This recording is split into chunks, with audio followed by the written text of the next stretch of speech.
Welcome back to Truth Revealed, where we unravel the secrets hidden in plain sight. Today, we're exploring a fascinating aspect of body language that often signals deception. Let's dive in. In our last episode, we examined how a simple pause can reveal that a person has to deconflict their deception with the information that you may or may not have. Know that you hooked up with Joe when we're dating? And I think it's disgusting that my best friend would hook up with my boyfriend. Yesterday, my mom called me and told me that she saw you guys together holding hands at the park. Now we'll expand our deception detection toolkit with another subtle yet telling behavior.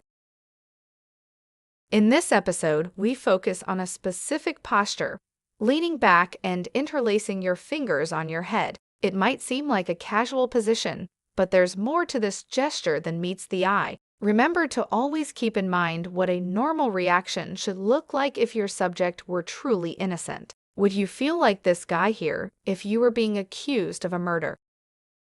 Honest individuals will engage directly, lean forward, maintain eye contact, and keep their hands visible, all signs of genuine communication. Let's take a look at this innocent man's body language as the detective is the one lying about having evidence. The number of witnesses, Great. one of whom had a video camera. Perfect. Yeah. So view the video camera. I have. Okay. That's why your guilt isn't in issue here. That doesn't even make sense to me. Because if I'm on the video camera... The truth is not just the absence of indicators of deception, as there are also indicators of truth. If you hit that notification bell, then eventually the indicators in every conversation will scream either truth or deception to you. Contrastingly, a person who leans back and interlaces their fingers on their head is sending a strong signal of deceit. In this footage, we're viewing events through the lens of a police officer's body camera. The individual in question is Chris Watts, whose family has mysteriously vanished recently. Watts is taken aback to learn from his neighbor about a security system that overlooks his driveway. We find Watts and the officer inside the neighbor's residence, witnessing the security footage for the first time, as Watts provides explanations of his activities to the officer. Even though Watts might believe his stance is relaxed and natural, in truth, it's strikingly awkward. This particular stance is, in fact, a subconscious effort to mitigate the discomfort caused by deceit. If you ever see this stance in someone that you're talking to, and you're not both laying in the grass looking at clouds, then take note regarding the level of stress they are currently under. Watts is at his breaking point here, and if the officer in this video would have known this indicator of deception, he could have dialed up the pressure and solved this case on day one. It's not the fault of local police departments, though. They don't receive this level of training in deception detection and often just have to go on their gut. Let's break down why this happens. Lying can elevate a person's body temperature due to increased psychological stress. This posture opens up the body and lungs, increases blood flow, and aids in cooling, essentially helping the liar manage their discomfort. As you start to grasp the full scope, let's examine an additional instance. Following this example, we will provide guidance on a few interrogation techniques. The following segment features an interview with Terry McFadden, who is under investigation for child molestation. Please be advised that the content may uncover truths that are difficult to process. This segment starts with an analysis of McFadden's speech patterns under low-stress conditions. Do you feel better than you did before he picked you up? Obviously I understand the circumstances of the act doesn't go away, but does it feel good to open up and talk about it? Or do you feel the same? Maybe.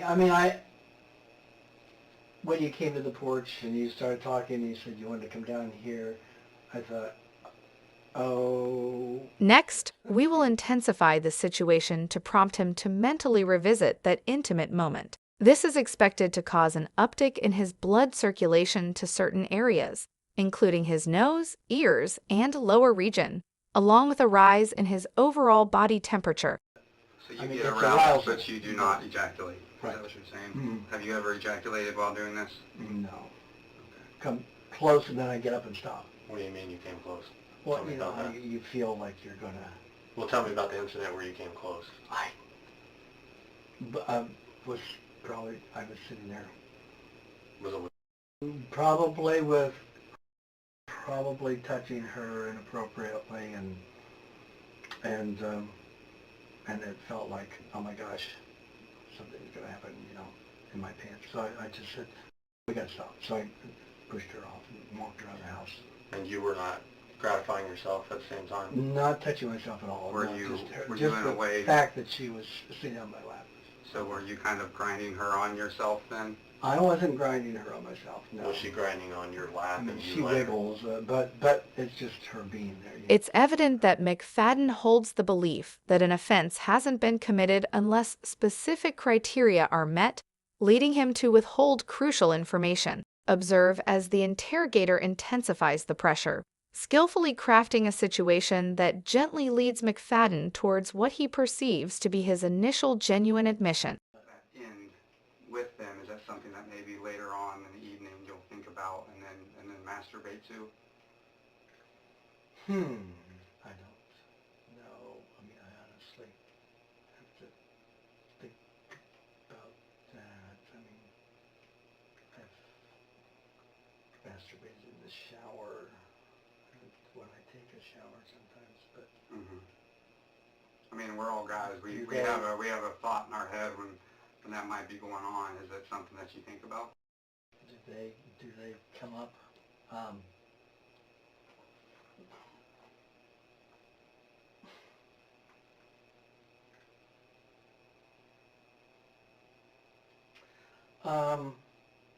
Maybe yes. Okay. Maybe just. Now, we'll guide you through learning some important interrogation techniques. Indeed, we aim not only to highlight potential signs you might find by chance, but also to equip you with strategies to subtly influence your subject, enabling you to uncover these signs. First, in order to be effective, you must remain in complete control of yourself. These confrontations are almost as stressful on you as they are to the subject, so rule number 1 is, stay calm. Second, always keep clear in your mind how an innocent person would react to your questions. Hint, it's almost never with anger. Unless you falsely accuse them multiple times, then their anger will stem from you hearing the truth and still not believing them. Remember, honest people will be engaged, face you, make good eye contact, lean in, often talk with their hands, and try to keep you on topic.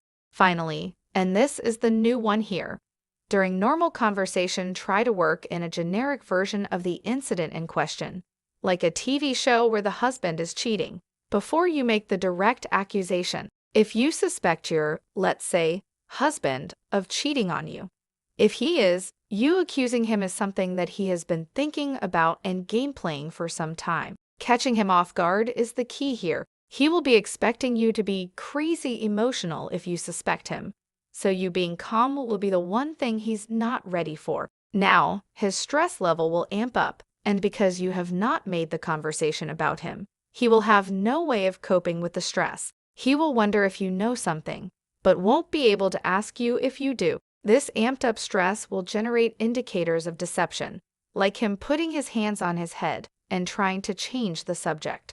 And remember, never lead with the direct confrontation until you have seen enough deceptive indicators to know with certainty that your suspicions are correct.